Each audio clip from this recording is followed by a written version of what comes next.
Since the return of Leicester City to the Premier League, it has been somewhat of a struggle. Steve Cooper just couldn't seem to find the magic touch at Leicester City, which has left them in the relegation zone, not playing good football, and with poor performances every single week. The Leicester hierarchy have parted ways with Steve Cooper.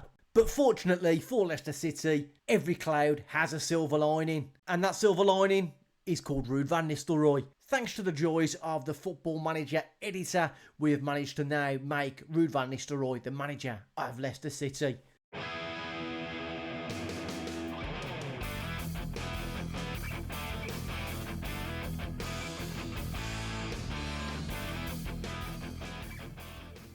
So welcome in one and all to the Ruud Van Nistelrooy simulation here at Leicester. Now, what has he got to work with here at this new club if and when he does take over the managerial position? So in all of its glory, Ruud Van Nistelrooy now is the full-time manager of Leicester City. Of course, on FM24, that is. Can he get Leicester City out of the relegation zone? Can he get them going upward towards safety? Can he get them scoring goals? Can he get them to defend well? Only time shall tell. So where Ruud Van Nistelrooy comes into his own, he's very much a people person, motivating 15, people management 15, but also with his judging player ability and judging player potential, he should be able to get the very best out of the players he has at his disposal. His tactical knowledge, however, is only 12, but a young coach at 47 years of age, I'm sure he can improve upon that. But over on his coaching attributes, attacking 17, we all know how good this guy was in front of goal. Clinical, deadly, potent, a real menace in the box. But with his very unique set of skills, can he impose himself on this Leicester team and can he get them back to winning ways? On his tactical style, he is opting for a wing play. He's got a preferred formation of a 4-3-3 with a defensive midfielder, and the second preferred formation is the 5-2-3. So really looking to utilise the wing backs with his second setup. At Leicester City, he has got some very, very good training facilities to work with. Some absolutely fantastic youth facilities as well. And like we said, with his man management skills and the ability to really judge player potential and player ability, I really do think he will get the whole Leicester team singing from the same hymn sheet, and we'll start to see them clamber towards safety. So straight away, Ruud Van Nistelrooy opting for his 4-3-3. And with the amount of quality Leicester City have out in the wide areas, Abdul Fatawu, Facundo Buonanotte, Patson Daka, Jordan Ayew, and one of my favourites in Steffi Mavadidi. Bags and bags of quality out in the wide areas, which is only going to bode well. He likes to play down the wing. And with those sorts of players at his disposal, I really think it's going to be an exciting time for Leicester. Of course, there is room for improvements. Defensively, they're not on their A game. But with what we've seen from Ruud Van Nistelrooy in his short, brief spell as the Manchester United manager, they defended well, they attacked well. And I'm sure he's going to replicate that tactic here at the Foxes with ease. So with the league beginning in just a matter of weeks, Leicester are predicted to finish 16th, above the dreaded drop zone, and they're predicting Everton, Nottingham Forest and Southampton. For the drop, can Leicester keep their heads above water? Just before we do simulate this on, it's going to be very interesting to see what sort of money becomes available to Van Nistelrooy. What kind of players he's going to bring in. Is he going to look for youth? Is he going to look for experience? Or is he going to look for a bit of a blend of both? I'm sure they will have a little bit of money to spend come January. And we've already selling £118 million worth of players. Who else will Ruud Van Nistelrooy deem not to be good enough here at Leicester? How will Ruud fare in his first season here at Leicester City? Can he work his magic? Or on the other hand, is it all going to end in absolute tears? Let's simulate this on now and we'll see how Ruud gets on in his first season.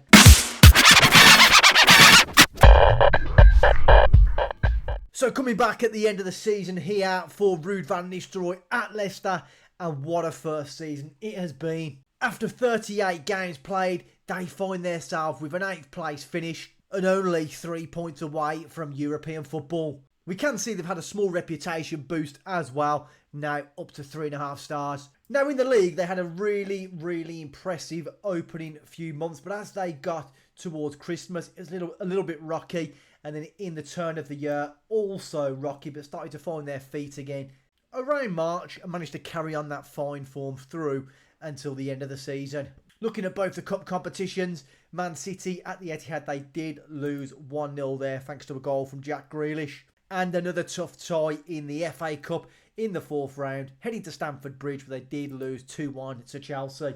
What I am interested in seeing is what kind of business Ruud Van Nistelrooy will do in the summer transfer window. How much money will he get to spend? Who's going to leave the club? Who's potentially going to come in? You can see that he already did make one move, and he spent £5.25 million on Tyler Goodrum from Oxford United. So we know Ruud does like wingers. Bringing this young, talented kid in from Oxford looks like a really shrewd bit of business. Already valued anything from 5.2 to 15.5 million. Done well in a few non-competitive games, getting 4 goals and 3 assists, and only having 3 substitute appearances this year. Competition for Leicester. Didn't really do too much, but like we said, at such a young age, a lot of room to grow, and he may well turn into a really, really good player for Leicester. It looks like he's really managed to get a tune down the left-hand side of the field as well, with Jordan Ayew and Christiansen both dominating and having very good average ratings. And Ayew with only 12 starts, 4 goals, 2 assists, not too bad at all. Some of the top goal scorers for the season, looking at this now, is Odsonne Edouard, Patson Daka, Vardy as well, still getting 6 goals. 6 goals from Skip as well, so really, really good amount of goals there for Leicester. And what's interesting now is Patson Daka is actually up for sale. Can they cash in on this kid? And who will they bring in to replace him? And on the assist side of things, they are really scattered across the whole team. A real team effort this year from the Leicester City lads. Now, briefly looking at the team details stats for the Premier League. Leicester, with 45 goals in 38 games, we're going to say really, really clinical with this Ruud Van Nistelrooy setup. And with Ruud looking to really utilise them wingers, we can see how it's worked for them this season. 5th with 16% cross completion, only 2% off Manchester United. On the defensive side of things, they was very good at the back, conceding 46 in 38 games. Obviously that can be better, but overall, with the goal scored, with this new defensive setup, it's got them all the way to an 8th place finish, so you cannot argue with that at all. And I think saying that, it only goes hand in hand with tackles won, 801. So really defending quite well. So the first season is down for Ruud Van Nistelrooy. An 8th place finish. We cannot moan. We cannot argue with that. There's been some fantastic individual performances. But overall, as a team, they've gelled. They've really took to this new setup under Ruud.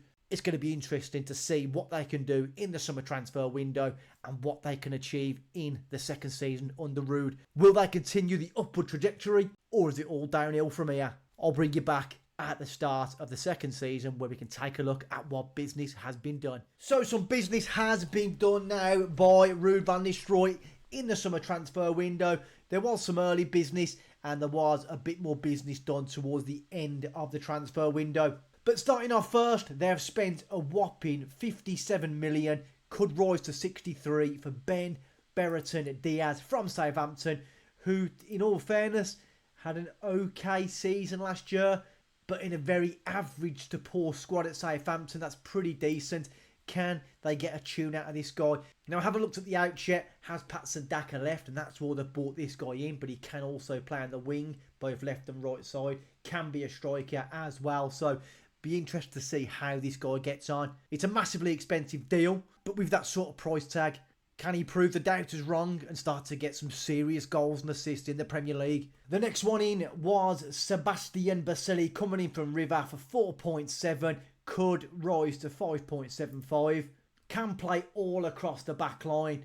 Only 20 years of age, so opting for some good young talents once again. He is capped by the Uruguayan under-20 squad. Can he break his way in to the full national team setup? But overall, stats-wise, very good player. Can play anywhere across the back and he's good with both feet, so a good bit of business. The next player is Omar Marmoush, coming in from Eintracht Frankfurt for up to £28 million. Striker, can play pretty much anywhere down the wing, even dropping back into defensive setup if need be. Bags and bags of pace, loads of acceleration, good dribbling, good finishing, good composure. Egyptian international.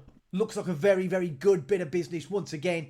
And it looks like he started off really, really well. Ruud Van Nistelrooy so far doing bits in the market. The next player up is Carlos Vinicius, coming in from Fulham on a loan and potential to buy for 4.7 million. Comes in with a lot of experience in the Premier League last year. 8 goals in 34. Of course, it's not groundbreaking, but it's not too bad. I think you're going to offer Leicester a little bit of cover as well in the strike position. So Ben Brereton Diaz with this guy as well coming in. They've got some real quality. And of course, at 29 years of age, really coming into his prime years now. Not going to get any better, but can definitely offer something as maybe a little bit of backup from the bench. Now we're going to look at Jens Kajuste, if that's how you pronounce it, coming in from Napoli on a loan worth £250,000 and a future fee of £3.3 million, which is optional. He looks like a very good player. If you want someone who's versatile, I think this is your man, the Swedish international. Really good, well-rounded stats. Can play with both feet and like we said, can pretty much cover anywhere on the field. I'm surprised he can't actually play in goal looking at them positions.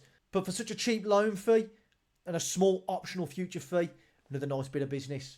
And the last player to come in is Federico Redondo, coming in from Inter Miami for up to £12.5 million on the deal. Centre midfielder, can play defensive midfielder as well. Only 21 years of age. I've got a feeling this guy will soon be in the Argentinian full national team setup. Great determination, fantastic pace, can definitely pop a long shot by the look of it. And this kid is only going to improve season up on season. And there's been some absolutely superb business done by Leicester City. I think Ruud Van Nistelrooy has worked the transfer market very well indeed.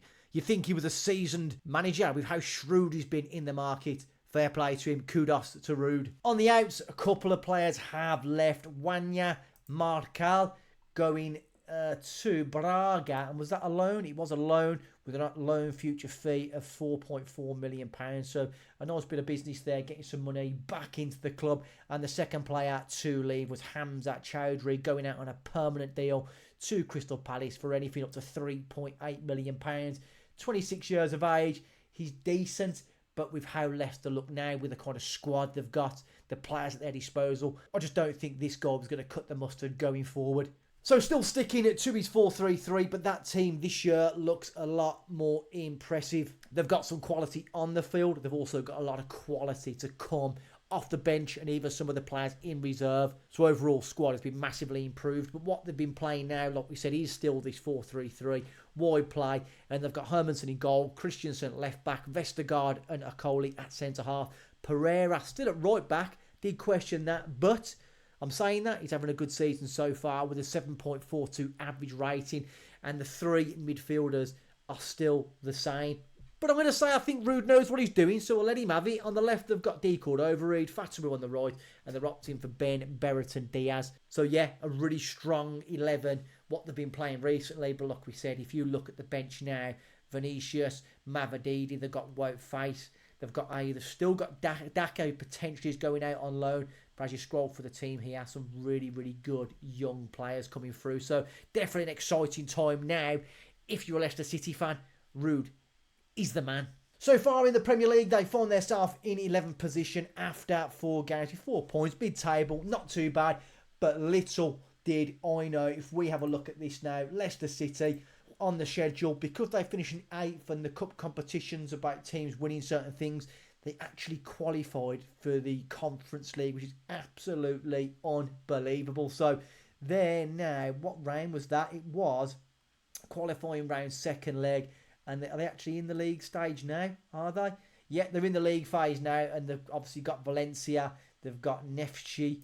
They've got some decent teams to play. I think pretty much when they can get past the Valencia game, they're going to be home and hosed. So how far can they go? So Van Nistelrooy taking them to European competition in his first season.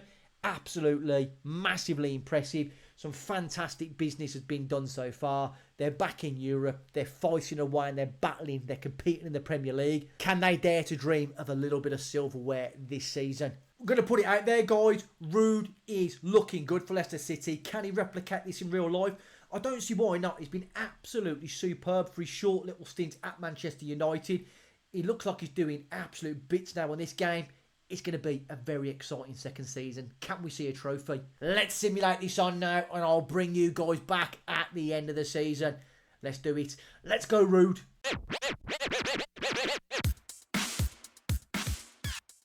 So coming back at the end of the second season here for Ruud Van Nistelrooy at Leicester, we know big money had been spent, but how did they get on across all competitions? And I'm going to say, you Leicester fans are going to be absolutely over the bleeding moon. Starting off with the Carabao Cup, they did get through to the quarter-final where they unfortunately met a world-class team in Liverpool and fell to them at home by 1-0. And the same story goes for the FA Cup.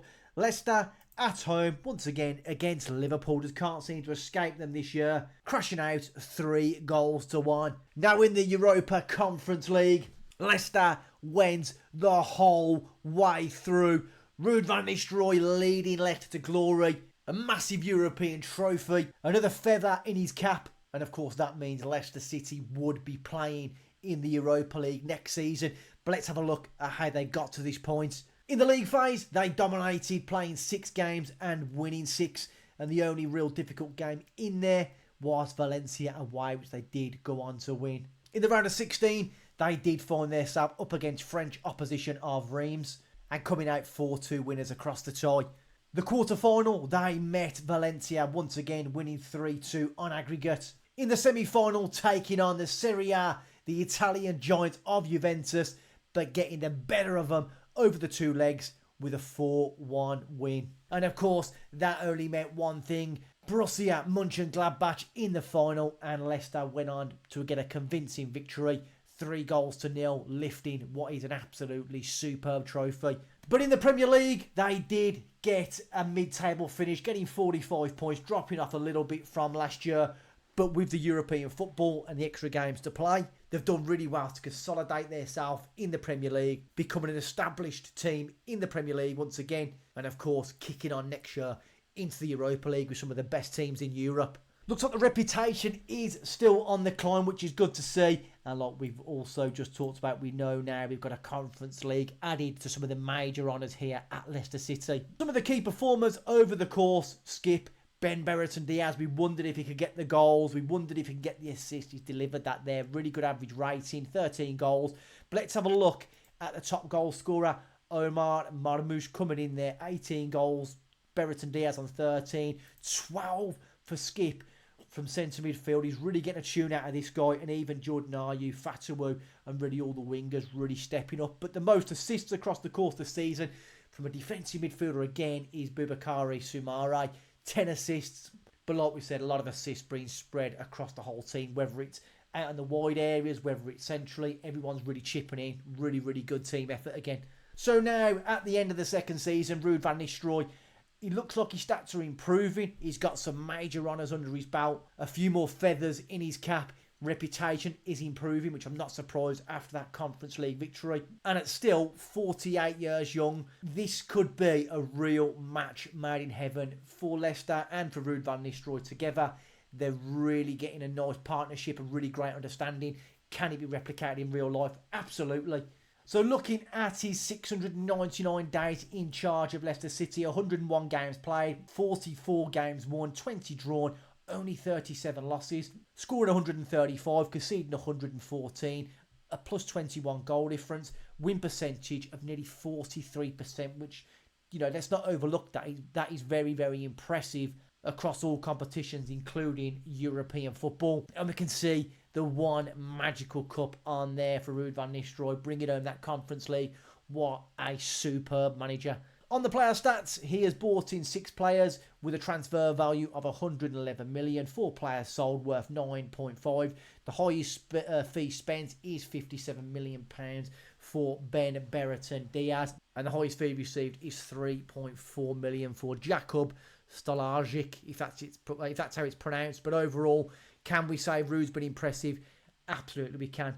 So after 2 fantastic seasons for Ruud Van Nistelrooy at Leicester City, they've got some silverware back in the cabinet, bringing home that Conference League. He's doing some absolutely wonderful work in the transfer market. They're now looking like a very, very good, well-established Premier League team in the Europa League. Leicester City fans, you should be excited. He's going to come in We're going to play some rude ball. Can Ruud Van Nistelrooy get Leicester City out of the relegation zone this season?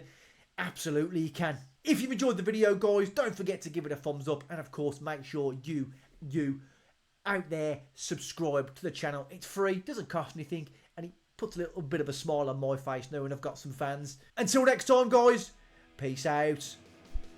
Ruud!